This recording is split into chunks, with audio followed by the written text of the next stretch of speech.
Mga brothers, ang pinakamabentang business type motorcycle ng Euro Motors, ang Daang Hari 150 version 2 2023 model. Meron nga itong instrument cluster na dual analog meter, ordinaryong susian at merong 11 liters fuel tank capacity.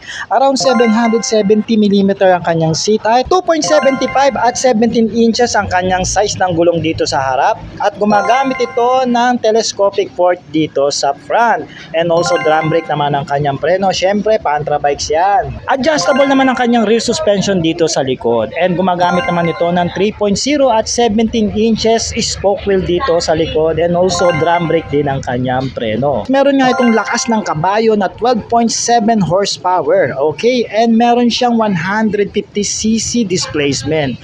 5 ang kanyang cambio o 5-speed rotary and air-cooled and carburetor ang kanyang sistema pagdating sa makina.